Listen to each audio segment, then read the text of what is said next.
We're starting first up with some breaking news coming in. Lashkar Chief Abu Qasim has been killed in an encounter in Kulgam. The top LET commander was killed in an operation by security forces in the Kandipura district of Kulgam. We've got Shuja ul Haq joining us this morning. Morning, Shuja. Can you tell us more details about who Qasim was? Well, Sanket, that's right. This is the information that we are getting. At about 2 in the night, this operation happened, and Qasim, who is believed to be the commander in Kashmir for Lashkar-e-Taiba, has been killed. This is the message that the security forces are sending across. About Qasim, he is one of the top Lashkar commanders in Kashmir and has been wanted in several cases and attacks. One of them being the recent Udhampur BSF convoy attack just a couple of months back, in which Naveed was arrested alive. And there are several other attacks to his credit that he has successfully he managed to take on in Jammu and Kashmir. In fact, the cops have been looking out for him for quite some time. He managed to give a slip to security forces at several places. Also, Sanket, if you remember, just recently there was this massive jolt to security forces in which one important police officer, Altaf Ahmad, was killed in Bandipora. Qasim was believed to be the man behind it. Qasim is carrying a bounty of about 20 lakh rupees on his head. He is also wanted by he was also wanted by NIA in various cases. So it seems like a massive success for security forces and the anti-insurgency operation in the Kashmir Valley.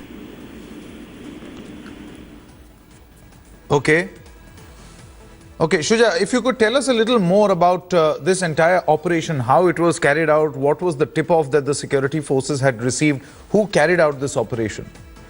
Well, this operation, as I was pointing out, began at around 2 in the night. There was this of his presence.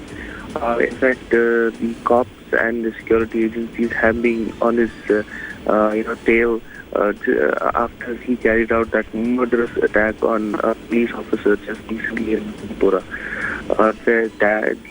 Thereon we've been hearing a lot of rumors that Qasim is trapped here and Qasim has been trapped there. But today it seemed that the specific information really worked. They managed to, trap him in one of the houses in Kulgam area. This falls in South Kashmir. What we're learning is that one weapon was also recovered from him from the site where he was killed. As we've been mentioning in our several stories, he used to operate in a very tactical manner, right.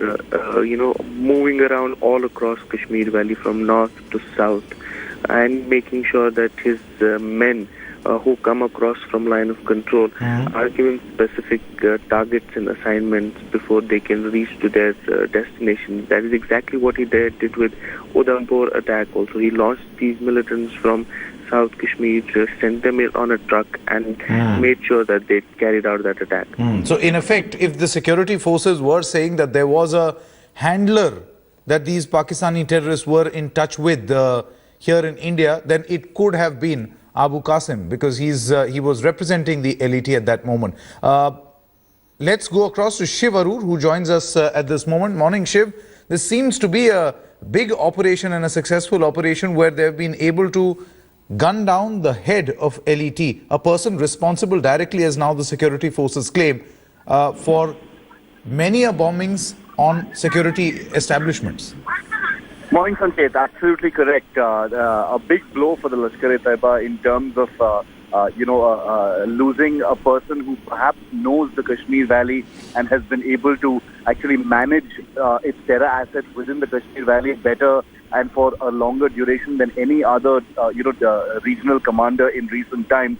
As Shuja has been pointing out, and as Shuja and Ashraf has been reporting, Abu Qasim is someone that the security forces in J&K have been hunting for many, many months, if not years together.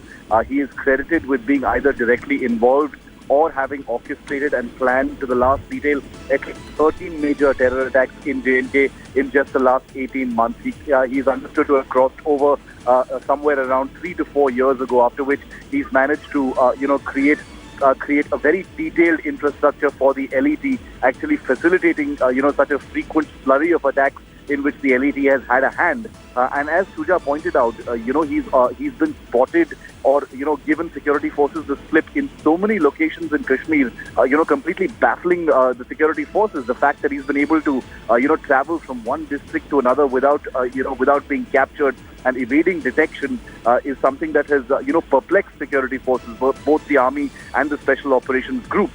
So this particular encounter ending successfully is a huge achievement for the armed forces, the security forces in J&K, especially since on Tuesday night, Abu Qasim had given the slip Sankets to security forces in a Bandipora operation. Remember, there was an operation yesterday in Bandipora as well, in which one Indian Army Jawan was killed. In an operation just a short while earlier, Abu Qasim is understood to have given security forces the slip for the umpteenth time. So it's definitely a huge draw that they've managed to hunt him down in Kulgam, not very far from Bandipora, to eliminate him. Absolutely. Shiv, from a security point of view, he was the LET chief at that moment in Jammu and Kashmir. And as we have in fact been discussing, and as you've been also saying, so is Shuja, that he could in fact be directly responsible for guiding. He was like the eye on the ground perspective to the terrorists in the state of Jammu and Kashmir to carry out many attacks on the security establishment itself. From that point of view, perhaps the security agencies have had a major success this time around. Absolutely correct. You've hit the nail on the head, Sanket. It's in terms of planning, in terms of resources, the knowledge of the, where the LET's, terror assets really are. What he's managed to actually do in terms of, recruiting for the Lashkar-e-Taiba, replenishing its resources within the Kashmir Valley to mount stronger and more audacious attacks. It is this kind of, tactical planning and leadership that he's provided to the organization, that will really be strongly felt by one of the world's most feared terror organizations. And this is one of the things that the army and the special operations group of the Jammu and Kashmir police, will be touting as they reveal more details of this particular terror hunt. But the other most important thing, as far as the Lashkar-e-Taiba and Abu Qasim is concerned, Sanket, is the fact that Abu Qasim was someone who was a mediator. He was the link between terror handlers in Pakistan and the sleeper cells, the resources that were operating in Jammu and Kashmir. So by eliminating him, that crucial tactical planning link, the floodgates through which funds, through which planning, through communications have happened, through which resources have been distributed, through which plans have been, passed on to smaller cells which cannot obviously operate, with wireless sets, etc., has been completely eliminated. So in many ways, this is a huge tactical and strategic victory. Shiv as well as Shuja, many thanks for joining us this moment on this very big story. It's going to remain our top focus as we get some ground reports as well from Jammu and Kashmir. Remember, this operation took place at 2 in the night.